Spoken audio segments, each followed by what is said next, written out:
What's up YouTube? I'm Valentin the Mad, and this is a Gore review of Soldier of Fortune.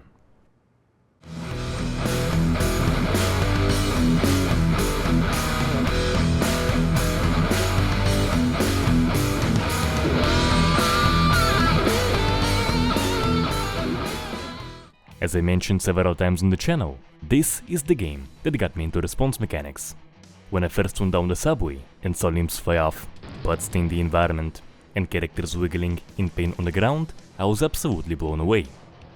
I've never seen that much detail in response before, and I realized how much that sort of thing is missing in every other game I played.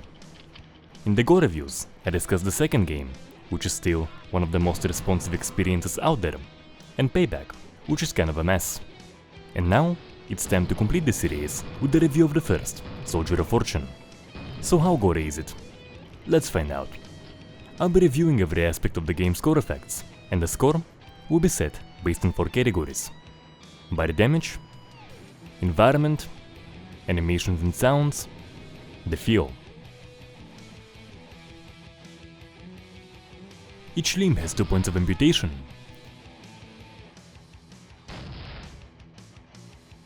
The head can be destroyed, or partially destroyed. Characters can be cut in half, and they can be obliterated.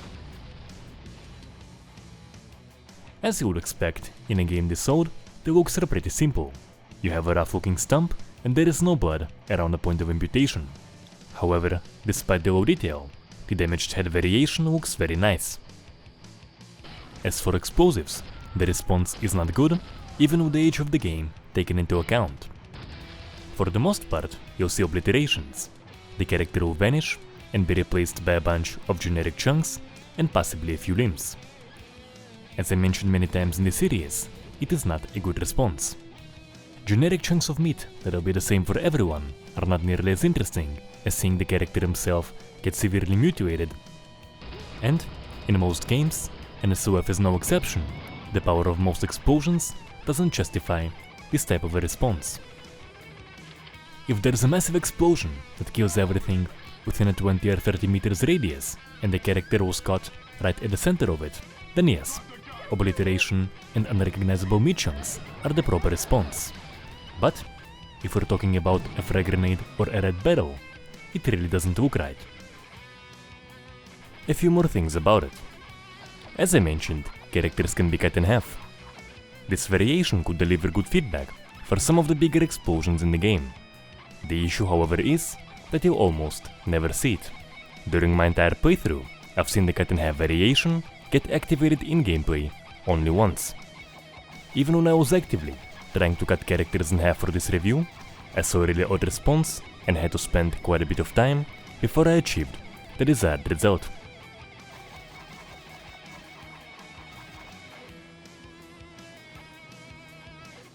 And one thing I found really amusing is the fact that muscular characters can survive a grenade blast. So while a regular grunt will turn into unrecognizable meat chunks, one who has spent more time in the gym will be able to survive the blast and even keep fighting afterwards. It reminds me of the story of a Russian bodybuilder who asked his friend to stab him with a large kitchen knife because he believed his abs would be able to stop the knife. In game, abs will stop a grenade, but in real life, the result was hospitalization. As for the non-dismembering damage, there are several interesting features. The most iconic one would be guts coming out when you shoot the character in the stomach. The looks are really simple. It's essentially a solid object that is plastered on top of the character, but back then, the response felt very nice. It would be interesting to see a modern take on a gory guts shot feature. A slice or a hole getting opened on the character, and soft body physics guts beginning to spill out, while the victim desperately tries to put them back in. Another response you'll see is this variation for several locations on the body, which is supposed to simulate a gory exit wound. It's a variation, meaning it will always appear in the exact same spots. We have seen a similar mechanic in some newer games, where it does appear on the correct location. However, even in those, it still looks like a 3D object that is plastered on top of the character, and not like a deformed skull with a hole in it. So personally, I am not a fan of this feature, but it is interesting to say a very early iteration of it. But the most common, non-dismembering response is this: a generic overlay on the character. The overlay is divided into several areas. You have different overlays for stabs or gunfire, and you have several degrees of severity depending on how much damage that area took. As I mentioned many times in the series, a generic overlay doesn't deliver good feedback, as you'll always be seeing a very limited, lousy response. But this issue has been fixed in the sequel, with nice gory wounds appearing at the point of impact.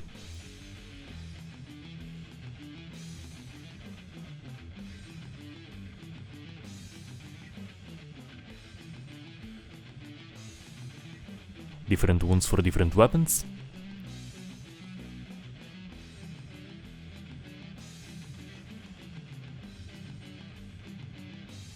and even glass shards sticking out of characters. As for the burning, the body damage will simply be a darker character, so the flamethrower feels more like a tanning device rather than a brutal tool of death.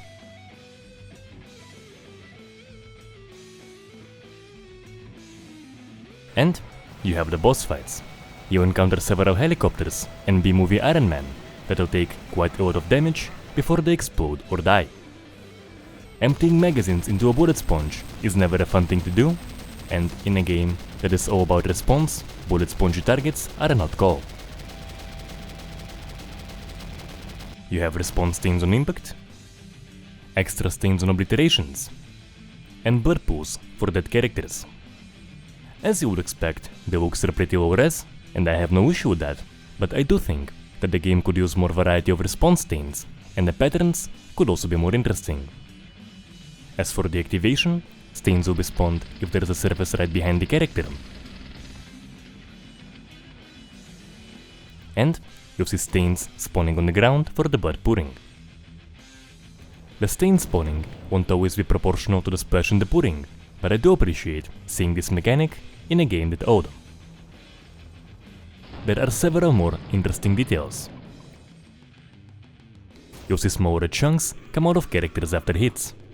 A small touch, but it delivers a really cool effect, and I wish there was a way to make them and bullet shells stay permanently for even messier aftermaths. And blood pools will form below the hit that killed the character.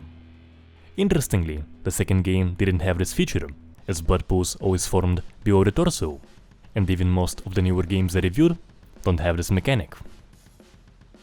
Now how's the mess in the long term? Blood, bodies, and bullet holes in the environment can be configured to stay permanently, but severed limbs and chunks will disappear. The decals can be configured in the options menu, but you have to tweak the config file for the bodies, because the maximum threshold in the menu is pretty low. So you will be able to see nice and messy aftermaths, but if severed limbs, chunks, and bullet shells stayed as well, the effect would have been much stronger.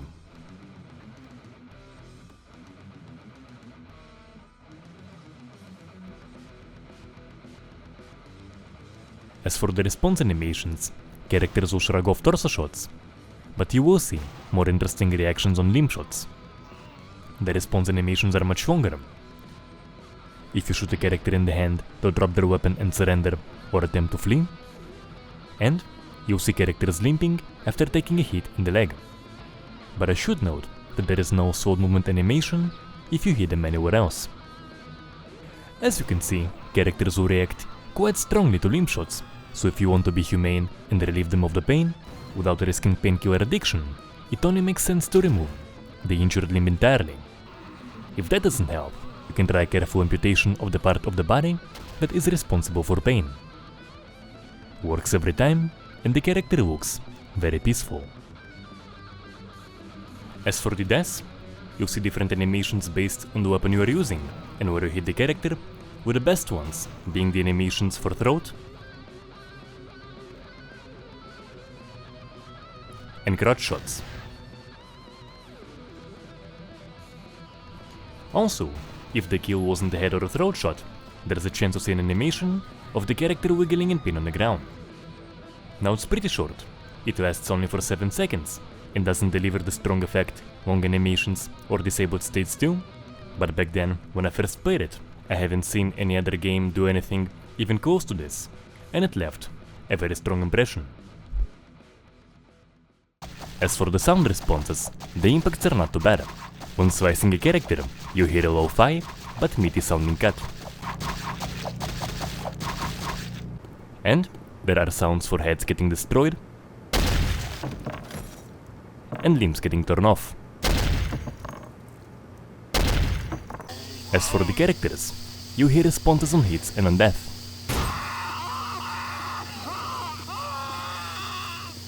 The screams are good, some are even memorable, and despite the limitations of the time, they'll deliver decent feedback. What is missing though are comments. The only comments I heard were scripted ones. There is type of comments when a character first spots you. And they "please don't kill me" comment if you bump into them after they surrender. I don't know anything!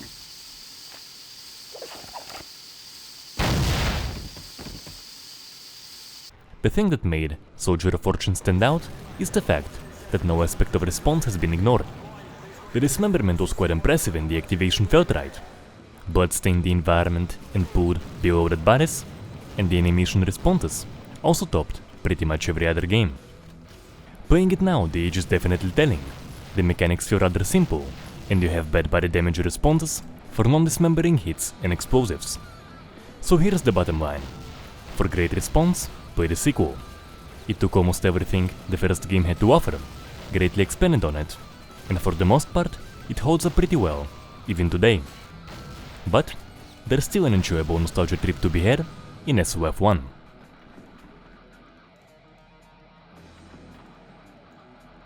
So the score for body damage is 7 out of 13. The score for environment is 13 out of 30.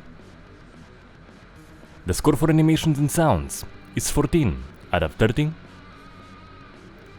I give the feel a score of 5 out of 10. So this gives the Gore system of Soldier of Fortune a score of 39 out of 100.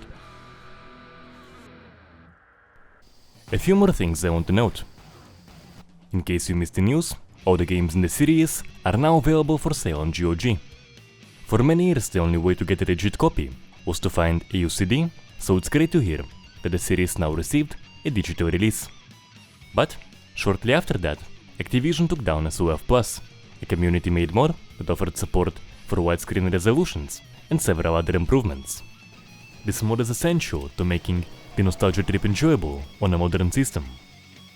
As far as I'm aware, Activision has not offered a solution of their own for the issues the mod fixed, so the situation is beyond ridiculous.